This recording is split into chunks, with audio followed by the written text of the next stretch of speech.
Hello and welcome lads and lasses to another video. My name is Tamim Chowdhury, aka Dr. Chowdhury, the only doctor without a PhD. Today this video is all about cells. No need for a pen or paper, just get ready to listen, as we are jumping right into the video.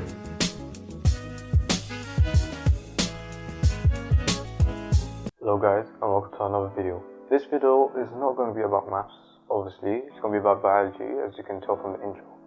And for biology, we want to start from the beginning, from B1, all about cells, and we want to build them from there.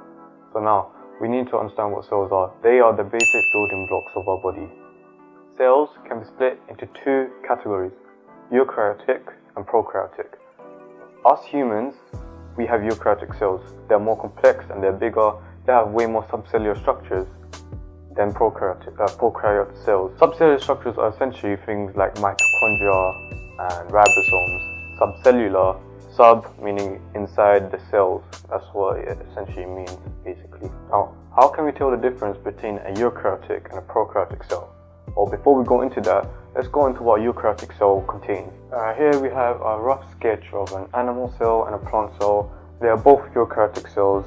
They are more complex and they have more subcellular structures. Now let's look at what an animal cell contains. Firstly, they have a nucleus right here. Also, they have a cell membrane. And the purpose of the cell membrane is to hold the cell together and controls whatever goes inside and out. And we'll discuss about that in a later video, mainly about diffusion and osmosis, where we look into the cell membrane more in depth. Here, these little dots, we call them mitochondria. And obviously, they're the powerhouse of the cell because they carry out aerobic respiration. And then the empty stuff is called the cytoplasm, and this contains enzymes that carry out lots of reactions. It's basically where most of the reactions take place and what keeps the cell alive. They also carry out anaerobic respiration as well. Another thing that animal cells have are ribosomes as well, where it's responsible for protein synthesis. By the way, these are rough sketches of cells, they're not the real depiction of cells. It's just a rough sketch for you guys to understand. Here we have a plant cell, and in plant cells they have everything here with few extra features. Ooh la la. These few extra features are a vacuole, which contains cell sap, a weak mixture of sugar and salt, as well as a little bit of water, and it also is responsible for controlling of the waste in plant cells, so it avoids contamination and all that. Moreover, it's basically a food source for the cell, and also the big size of the vacuole enhances its size when it grows. These little green stuff here are called chloroplasts. Look, guys, can see that? Chloroplasts, and they contain a green pigment called chlorophyll, which is where photosynthesis takes place. And we'll come into photosynthesis later on in B4. Yeah, B4. Here it's the cell wall.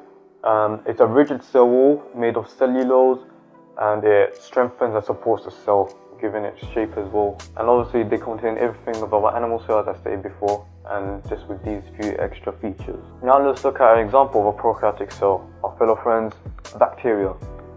And they might look similar because they do have similar features, such as a cell membrane right here, a cell wall right here, and they also have cytoplasm right here. Now, they have little differences.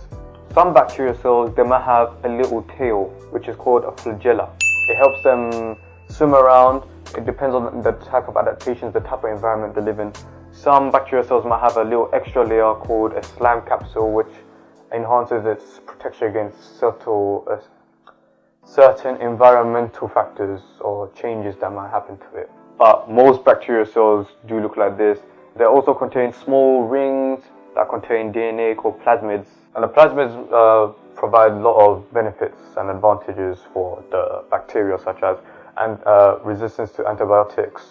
But us humans, in genetic engineering, we also use plasmids, but we won't go in depth for that. Now here, you might be looking at this line saying, what the hell is that? This is basically their DNA. It's in a single loop, and it's not enclosed in a membrane. It's free moving, not membrane bound, that's a key word. What prokaryotic cells don't have are mitochondria and chloroplasts. Why they don't have mitochondria or chloroplasts? Because they're unicellular. Basically that means that they're only one cell. So they have a bigger surface area to volume ratio, so they don't need mitochondria for respiration, since the respiration takes place in the cytoplasm. Yeah, I think I overcomplicated things, but we won't get there yet, just those yet. Alright, this is the end of the video, guys. Let me make a quick summary. Cells are the basic building blocks of human life, or any life, any other organisms. That's how we are, that's how we look. And the cells can be split into two categories, eukaryotes and prokaryotes, for God's sake. To summarize this quick video, cells are basic building blocks of human life, or any other life, any other organisms. Cells can be split into two categories, eukaryotes and prokaryotes. Us humans, with animal cells and plant cells, are eukaryotes. They're more complex, they're bigger, they have more subcellular structures that prokaryotes don't. And the main things to consider in eukaryotes, they always have cytoplasm, they always have DNA enclosed in the nucleus, they always have a cell wall, they always have mitochondria. The things with prokaryotes, they're never in a nucleus, they're always not membrane bound, the DNA. It's a single strand that is free moving in the cytoplasm. They have plasmids that eukaryotes don't, and that is basically an extra rings of DNA that provides many benefits, such as antibiotic resistance. They might also have a SLAM capsule, again, protection. Also, they don't have mitochondria or chloroplast. Thank you guys for watching the video, and I'll see you next time.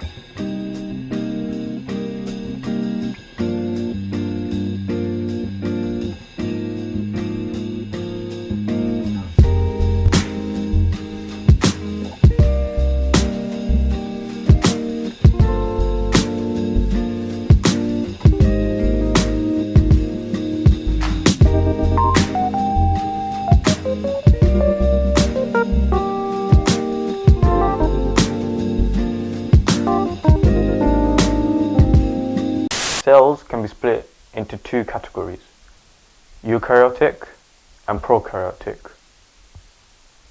Cells can be split into two categories. Now, they might look kind of similar to cells because they do have similar features, such as a cell wall right here